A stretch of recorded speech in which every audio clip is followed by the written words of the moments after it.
నమస్కారం గురుగారు. శ్రీమాత్రే నమః. శ్రీ గురుభ్యో నమః. శ్రావణ మాసంలో చాలా మంది వరలక్ష్మి వ్రతం అని చేస్తూ ఉంటారు.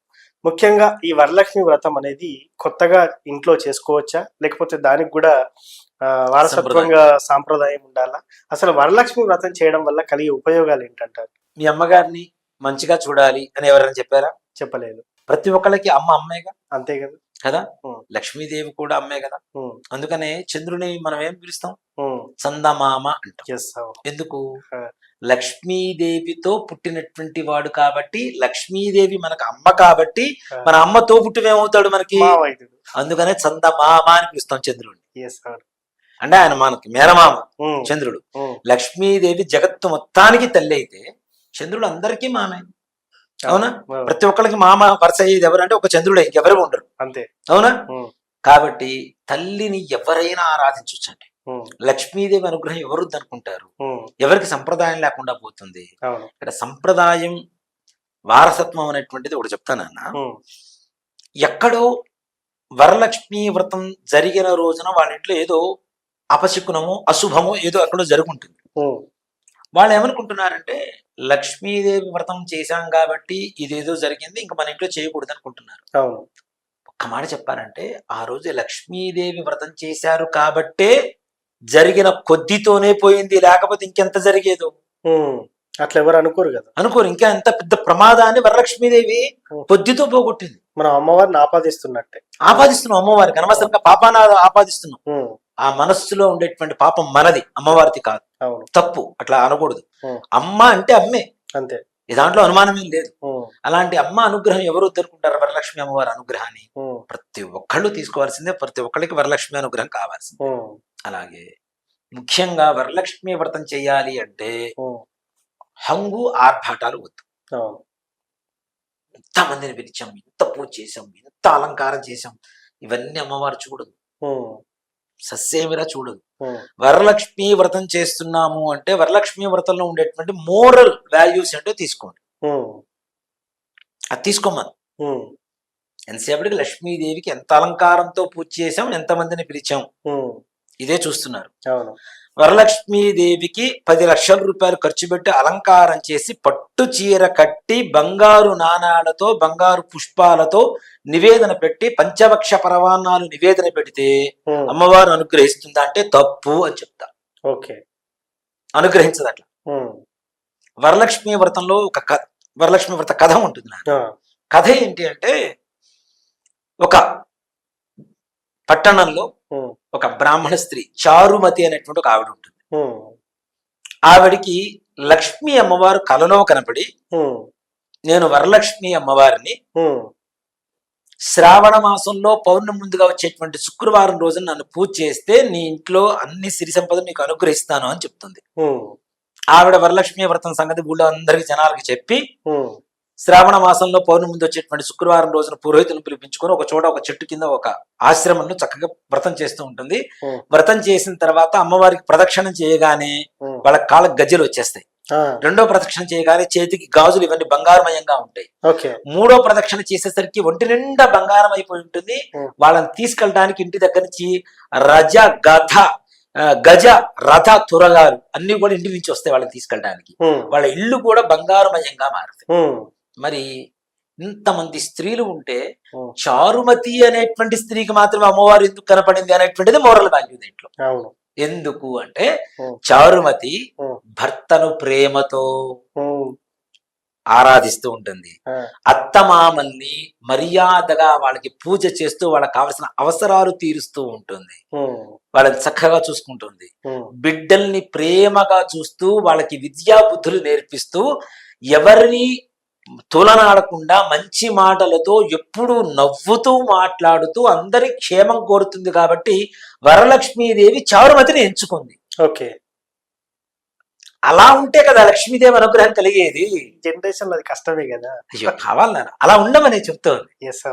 అత్తమామల్ని ఇంట్లో పడేసి తాళాలేసి బయటికి వెళ్ళేటువంటి కోడళ్ళకి లక్ష్మీదేవి వరలక్ష్మి వ్రతం చేస్తే లక్ష్మీదేవి అనుగ్రహిస్తుందా? అనుగ్రహించదు.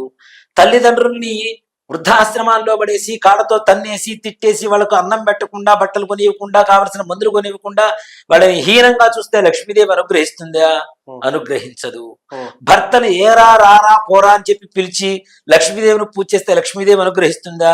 అనుగ్రహించదు. పిల్లల్ని లేచినప్పటి నుంచి నువ్వు చస్తే బాగుండు, నీ దద్దరం పెట్టాలి, జనం పెట్ట, నువ్వు అది గాను ఇది గాను అని చెప్పి ఇమ్మకుండా పిల్లల్ని అత్తని మామని పక్క వాళ్ళని పొరుగు వాళ్ళని ఇరుగు వాళ్ళని తిరుగుతుంటే లక్ష్మీదేవి అనుగ్రహిస్తుందా? అనుగ్రహించదు. ఇవేవి చేయకుండా ఉంటే చాలు వరలక్ష్మి వ్రతం చేసినట్టు అని చెప్తా. ఓహో సూపర్. అవునా? ఆటోమేటిక్ గా వరలక్ష్మీదేవి మనం వెతుకుంటూ వెళ్లాల్సిన అవసరం లేదు.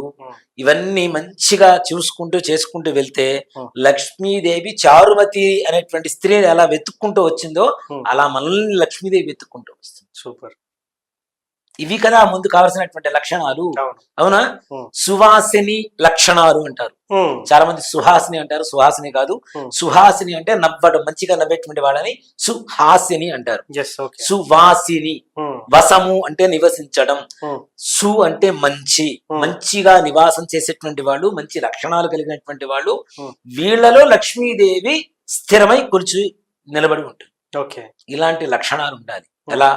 పొద్దున్న అందరికంటే నిద్ర లేవాలి, ఇంట్లో కావాల్సినటువంటి పనులు చూసుకోవాలి, చక్కగా స్నానం చేయాలి.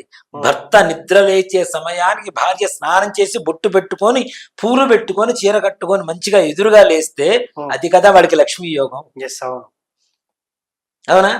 ముందు భర్త లేచి కాఫీ పెట్టి టీ పెడితే కానీ నేను లేవనంటే ఇంకేముంటుంది అక్కడ? లక్ష్మీ యోగం ఉంటుంది. లక్ష్మీ యోగం కాదు, అలక్ష్మీ యోగం ఉంటుంది. ఇవి నేర్చుకోండి ముందు ముఖ్యంగా. బొట్టు లేకుండా భర్తకి ఏ స్త్రీ కనపడకూడదని. భార్య భర్తకు కనపడకూడదు బొట్టు లేకుండా. అలాగే చిరిగిన వస్త్రాలు వేసుకొని భర్త కనపడకూడదు భార్య. ఇప్పుడు వేసుకుంటున్నవి అన్ని చిరిగిపోయిన ప్యాంట్లు, చిరిగిపోయిన షర్ట్లు, అక్కడ ఇక్కడ అదొక డిజైన్లు. ఫ్యాషన్ అంటే అది ఫ్యాషన్ కాదు, పోయే కాలం. ఇవి వినాశకారి విపరీత బుద్ధి అంటారు. సో ఇలాంటివి కాకుండా మంచిగా సువాసిని లక్షణాలు ఏవైతే ముత్తైదువు లక్షణాలు ఉంటాయో బొట్టు పెట్టడం లేదండి. పూర్వకాలంలో ఎవరైనా చనిపోతే నల్లబొట్టు పెట్టేవాడు. ఇప్పుడు ప్రతిరోజు నల్లబొట్టే. ఇప్పుడు ఎవరైతే పెళ్ళైనటువంటి స్త్రీలు కూడా నల్లబొట్టు పెట్టుకుంటున్నారో మన ఇంట్లో ఎవరో కూడా చావాలని మనం కోరుకోవటం ఇండైరెక్ట్ గా, అది చాలా ఇండైరెక్ట్ నెగిటివిటీని మన ఇంట్లో మనం తీసుకొస్తున్నట్టే లెక్క. కాబట్టి కుంకుమ బొట్టు పెట్టుకోవటం లేదు, స్టిక్కర్లు పెడుతుంటారు. అవి పెట్టుకుంటే క్యాన్సర్ వస్తుందని చెప్పి మన మధ్య వీడియోలో కూడా చూశాను నేను. అవునా? చక్కగా పసుపు తయారు చేసినటువంటి కుంకుమ పెట్టుకుంటే ఆరోగ్యవంతంగా ఉంటుంది. ఇక్కడ ఉండేటువంటి నాడి యాక్టివేట్ అవుతుంది పసుపు వల్ల. దాంట్లో ఉండే యాంటీబయోటిక్ వల్ల ఇక్కడ ఉండేటువంటి నాడి ఏదైతే ఉంటుందో ఆ నాడి యాక్టివేట్ అవుతుంది. దానివల్ల ఆరోగ్యం కలుగుతుంది, జ్ఞానం కలుగుతుంది, మంచి ఆలోచన కలుగుతుంది, మంచి మనస్సు కలుగుతుంది. బొట్టు పెట్టుకోవడం లేదు. ఇలాంటివన్నీ ఏవైతే మానేస్తున్నారో లక్ష్మీదేవి వస్తుంది. వచ్చింది ఎంతసేపు నిలుస్తుంది? శుక్రవారం సాయంత్రం వరకు కష్టపడి సంపాదించింది రాత్రి కూడా శుక్రవారం రాత్రికి, శనివారం రాత్రికి, ఆదివారం రాత్రికి పబ్బులో తగలేస్తున్నారా లేదా? ఖచ్చితంగా. ఇంకేముంది మరి? నిజమే కదా. ఇంకేముంది? డబ్బులు ఎక్కడ ఉంటాయి? మళ్ళీ ఫస్ట్ తారీఖు వచ్చేసరికి మళ్ళీ రెడీగా పెట్టుకోవాలి. అంతే. మళ్ళీ ఫ్రైడే వీకెండ్. అవునా? అసలు వీకెండ్స్ లో అమ్మవారికి పూజ చేయాలి రా చూస్తుంటే వీకెండ్స్ లో నువ్వు పోయి ఉదయం అంతా పూజ చేసి రాత్రి కూడా పోయి తీర్థం తీసుకుంటే పబ్బుల్లోకి వచ్చి కానీ పుణ్యం ఎక్కడ వస్తుంది? ఒకప్పుడు తాగుడు అంటే మగవాళ్ళే, ఇప్పుడు ఎక్కువ ఆడవాళ్ళే ఉన్నారు చెప్తారు. అది నిజమే, మనం చూస్తున్నాను కదా. ఆడవాళ్ళు ఎక్కువ మంది అయ్యారు. అదేంటే మా కల్చర్. నాకేమనిపిస్తుంది అంటే రాను జంబలెక్కడి పప్పు అవుతుంది చివరికి అదే పరిస్థితి అవుతుంది అంతే. ఇప్పటికే ఆల్రెడీ మొగుడిని తన్నేవాళ్ళు, తిట్టేవాళ్ళు, కొట్టేవాళ్ళు ఉన్నారు. మొగుడు మందు పోస్తే తాగేటువంటి ఆడవాళ్ళు ఉన్నారు.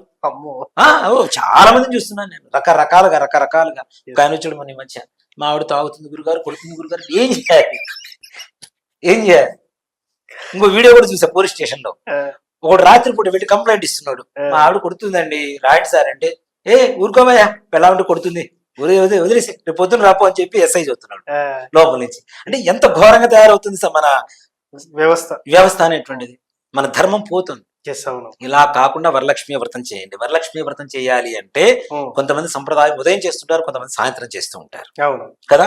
వరలక్ష్మి వ్రతం చేయాలంటే ఇల్లంతా శుభ్రంగా పెట్టుకొని అమ్మవారిని ఎక్కడైతే ఆవాహన చేస్తామో అది కలశ రూపంలో పెట్టుకోవచ్చు, విగ్రహ రూపంలో పెడుతుంటారు కొంతమంది. రకరకాల విగ్రహాలు కూడా తయారై రెడీమేడ్ దొరుకుతున్నాయి మనకి. యద్భావం తద్భవతి. మనం ఎలా భావిస్తే అమ్మవారు అక్కడ ఆ విధంగా ఉంటుంది మనకి. చక్కగా అన్నిటికంటే కూడాను చక్కగా కొబ్బరికాయకి పసుపు పూసి Hmm. కళ్యాణం బొట్టు పెట్టి Hmm. ఇప్పుడంతా ముక్కులు గిక్కులు ఇవన్నీ పెడుతున్నారు. Yes, అంత sir. అక్కర్లా, అవును. అవన్నీ కూడాను Hmm. వ్యజప్రియాసలు Yes, sir. కూడుకున్నటువంటివి. Hmm. అంత టైం లేదు Hmm. కాబట్టి చక్కగా ఇక్కడ మన వినాయక చవితికి మనం పంచవల్లి అని చెప్పి కడుతూ ఉంటాం పైన చెక్కతో. అవును. వరలక్ష్మి వ్రతాన్ని కూడా సంప్రదాయం ఉంది, Hmm. చాలా మందికి తెలియదు. Hmm. మన పైన కడుతుంటాం కదా చెక్కతో తయారు చేసినటువంటిది, Yes, అవును. అది వరలక్ష్మి వ్రతాన్ని కూడా తప్పనిసరి కట్టి మామిడాకును వేలాడ తీయాలి. ఓకే. దాంట్లో Hmm. పంచపల్లవారు అంటారు. పంచపల్లవారు అంటే రావి, మామిడి, జువ్వి Hmm. ఇట్లాంటివి ఏవైతే 5 రకాల చెట్లు ఉంటాయో 5 రకాలవి కూడా దాంట్లో వేయాలి. Hmm. మేడి, జమ్మి, Yes. ఈ 5 రకాలు Hmm. ఆ పైన పంచవల్లి మీద పెట్టేసి Hmm. అమ్మవారిని ఎక్కడైతే మనం పూజ చేస్తామో అమ్మవారిని ఆవాహన చేస్తామో పీట వేస్తామో Hmm. ఆ పీట కింద ఏదైతే భూమి ఉంటుందో Hmm. గోమయంతో అలకండి, Hmm. రంగవల్లి పెట్టండి. Yes. మరలా పీటను కూడా శుభ్రంగా కడిగి దానికి కూడా బొట్లు పెట్టి Hmm. ఆ పీఠ మీద చక్కగా బ్లౌజ్ పీసా లేదంటే టవర్ ఉంటే టవర్ కొత్తది Hmm. చక్కగా పరిచి బియ్యం పోసి Hmm. కలశం, Yes. ఆ కలశం కూడా వెండిదే పెడతాము, రాగిదే పెడతాము. మా దగ్గర అంత డబ్బు ఉంది, ఇవేం అక్కర్లా. Hmm. మట్టి పాత్ర, మృన్మయ పాత్ర అంటారు మట్టిని, అవును. మృన్మయం అంటారు. Hmm. మట్టి పాత్ర అయినా సరే కలశం పెడితే చాలు. Yes. కొన్ని రోజుల తర్వాత వెండి పెట్టుకునేటువంటి స్థాయి అమ్మవారే ఇస్తుంది అవును. అక్కడ భక్తిగా చేస్తే. Hmm. ఆ కలశంలో కొంతమంది బియ్యం పోస్తారు, Hmm. కొంతమంది నీళ్లు పోస్తారు. మీకు ఉన్నటువంటి సంప్రదాయాన్ని బట్టి పోసుకొని Hmm. ఇందాక చెప్పినటువంటి పంచపల్లవారు అని చెప్పి 5 రకాల ఆకులు చెప్పాం కదా, Hmm. అవి కూడా కలశంలో కూడా వేసి Hmm. అమ్మవారి ఆ కలశం మీద కొబ్బరికాయ పెట్టి కొబ్బరికాయ చక్కగా పసుపు పూసి Hmm. కళ్యాణం బొట్టు పెట్టి Yes. దాని మీద మరలా బ్లౌజ్ పీస్ త్రికోణాకారంలో చక్కగా మడిచి Hmm. దాని మీద పెట్టేసి అలంకారం చేసుకొని లక్ష్మీదేవికి అష్టోత్తరం పూజ చేసుకోండి Hmm. తప్పనిసరిగా. Yes. అష్టోత్తరం, కలువ పుష్పాలు అంటే కలువ పుష్పాలు, గులాబీ పుష్పాలు అంటే గులాబీలు, మందారం, ఏ పుష్పాలైనా పర్లేదు, అమ్మవారికి ప్రీతికరమే. Yes. ఒక మన ఈ మొగల్ రేకులు తప్పించి అవును. మిగిలిన ఏ పుష్పాలైనా చక్కగా మనకు అందుబాటులో ఉండేటువంటివి పెట్టుకొని చేయొచ్చు. Hmm. పూజ చేసుకొని Hmm. అమ్మవారికి మనం ఇంట్లో ఏదైతే మనం తినటానికి పండగ రోజులు సాత్విక ఆహారం వండుకుంటాంగా, అవును. మటన్లు చికెన్లు వండరుగా ఎవరు అదే కదా. కదా, ఉల్లిపాయలు కూడా వాడరు కదా. అవును. చక్కగా ఏదైతే మనం తినాలనుకుంటున్నామో అది మొత్తం అమ్మవారికి నివేదన పెట్టండి. ఓకే. చాలా మంది కూడా ప్లేట్ లో కొద్ది కొద్దిగా పెట్టుకొచ్చుకుంటారు. అవును. అలా నివేదన పెట్టకండి, ఇంట్లో నిండు గిన్నె తీసుకొచ్చి పెట్టండి. Okay. పూర్ణాలు చేశారు మొత్తం తీసుకొచ్చి పెట్టండి, Hmm. వడలు చేసుకున్నారు మొత్తం తీసుకొచ్చి పెట్టుకోండి. Hmm. ఇట్లా పూజ చేసిన తర్వాత Hmm. 21 పూర్ణాలు ఓకే. బ్రాహ్మడికి వాయినం ఇవ్వాలి తప్పనిసరిగా. Hmm. ఇది ఎవరు చేయటం లేదు చాలా మంది. అవును. బ్రాహ్మడికి వాయినం ఎట్లా ఇవ్వాలి? Hmm. శనగలు నానబెట్టి ఉంచుతాం, అవును. శనగలు ఇలాగే పూర్ణాలు. Hmm. ఆయనకి ఏదైనా వస్త్రం ఇవ్వాలనుకుంటే వస్త్రం, Hmm. లేదనుకుంటే అది కూడా లేదు. Hmm. తాంబూలం Hmm. ఆయన చేతికిచ్చి ఆయన చేతికి కూడా ఒక కంకణం ఇవ్వండి. ఓకే. ఈ కంకణాలు అక్కడ పూజ చేసుకుంటాం కదా, పూజ చేసుకున్న తర్వాత కట్టుకుంటాం కదా, కంకణాలు కట్టుకుంటాం కదా, అవును. ఈ కంకణం బ్రాహ్మడు కూడా ఒక కంకణం ఉండాలి. Hmm. అలాగే మన ఇంట్లో ఎంతమంది అయితే కూర్చొని పూజ చేసుకుంటున్నామో ఆడవాళ్ళు వీళ్ళందరూ కంకణంతో పాటు Hmm. అమ్మవారికి కూడా ఒక కంకణం కట్టి ఇవ్వాలి, Okay. అక్కడ కలసం మీద ఉంచాలి. Hmm. అమ్మవారికి బ్రాహ్మడికి అయిన తర్వాత మిగిలిన ముత్తైదులు ఎవరైతే ఉంటారో Hmm. వాళ్ళకి సాయంకాలం సమయంలోనో ఉదయ సమయంలోనో చక్కగా బొట్టు పెట్టేసి వరలక్ష్మి అమ్మవారి పేరుతో వాయినం ఇస్తారు. ఎస్. ఇచ్చుకుంటేనమ్మా వాయనం, పుచ్చుకుంటేనమ్మా వాయనం, ఇచ్చుకుంటేనమ్మా వాయనం, పుచ్చుకుంటేనమ్మా వాయనం. Hmm. ఈ నా వాయనం తీసుకునేది ఎవరంటే నేనే సాక్షాత్తు వరలక్ష్మీదేవిని అని చెప్పి తీసుకునేటువంటి వాళ్ళు చెప్తారు. ఎస్. అవును. అంటే Hmm. లక్ష్మీదేవి స్వరూపంలో సువాసినికి ముత్తైదువుకు పూజ చేయటం. Hmm. ఈ మధ్య ఇంకోటి కూడా చూశాను, Hmm. ఆ వాయనం తీసుకునేటువంటి వాళ్ళు కూడా ట్రెండీ డ్రెస్సులు వేసుకొని వస్తున్నారు. Hmm. ఇది తప్ప. అది మరీ దరిద్రం. Hmm. అవునా? Ah. ట్రెండీ ఇందాక చెప్పాను చూడండి, Skirts. చినిపోయిన ప్యాంట్లు, ఆ స్కర్ట్స్, Hmm. ఫ్రాకులు అవి వేసుకొని వచ్చి వరలక్ష్మీదేవి అట్లా ఉంటుందా? Hmm. తప్పు కదా. Hmm. లక్ష్మీదేవి అంటే లక్ష్మీదేవి స్వరూపంలోనే రావాలి. అంతే. నువ్వు వెధ వేషాలు ఎన్నైనా బయటపడు. ఎస్. అవును. కనీసం దేవుడి దగ్గరకు వచ్చేటప్పుడు దేవాలయాలకు వచ్చేవాళ్ళు కూడా ఇట్లా వేసుకొని వస్తుంటే అదే చెబుతాం. అవును. నాట్ అలౌడ్ అమ్మ. తిరుమల తిరుపతి దేవస్థానం, మన కేరళ వైపు వెళ్తే, తమిళనాడు వైపు వెళ్తే ఇలాంటి డ్రెస్సులు వేసుకుంటే ముందు బయటకు నడవమని చెప్తారు ఆడవాళ్ళైనా. ఆహా. కేరళ అనంత పద్మనాభ స్వామి టెంపుల్ ఉంది, Hmm. ఆడవాళ్ళైనా సరే లుంగి కట్టుకొని రావాల్సిందే. ఓకే. ప్యాంట్ ఉంది, Hmm. ప్యాంటు మీదైనా లుంగి కట్టుకొని లోపలికి రావాల్సిందే, లేకపోతే లోపలికి రానివ్వరు. ఓకే. అలాంటి సంప్రదాయం ఉన్నప్పుడు మంచిగా సంప్రదాయ దుస్తుల్లో బొట్టు పెట్టుకొని చక్కగా పూలు పెట్టుకొని Hmm. ఇలా వాయినం ఇవ్వడం అనేటువంటిది మంచిది. Hmm. వాయినం ఇస్తే సాయంకాల సమయంలో మరలా లక్ష్మీదేవికి పూజ చేసుకోండి. Yes. వరలక్ష్మి వ్రతం పొద్దున చేసేసాం, సాయంత్రం ఏం లేదు, నీకు నాకు సంబంధం లేదంటే ఆమె కూడా అట్లానే ఉంటుంది. Ah. కాబట్టి Yes. సాయంకాల సమయంలో ప్రదోష కాలంలో కూడా మరలా దీపారాధన చేసుకొని చక్కగా అమ్మవారికి నివేదన చేసుకొని కొబ్బరికాయ కొట్టేసుకొని నివేదన పెట్టుకొని చక్కగా పూజ చేసుకున్నటువంటిది మంచిది. ఉమ్. అలాగే వరలక్ష్మి అమ్మవారికి ఆవాహన తప్పితే ఉద్వాసన లేదు. ఓకే. లక్ష్మీదేవిని పొమ్మని మనం చెప్పం కదా మన ఇంట్లో నుంచి. అంతే కదా. కాబట్టి ఏ రకమైనటువంటి ఉద్వాసనలు లేవు. యథావిధిగా తీసుకొని పక్కన పెట్టుకోవడమే మరుసటి రోజు. ఎస్. సో మొత్తానికి వరలక్ష్మి వ్రతం ఎలా చేయాలి, చేసేటప్పుడు ఎలాంటి జాగ్రత్తలు తీసుకోవాలి, చేయకూడని పనులు ఏంటో చెప్పారు సార్. ధన్యవాదాలు. శ్రీమాత్రే నమః. శ్రీ గురుభ్యో నమః.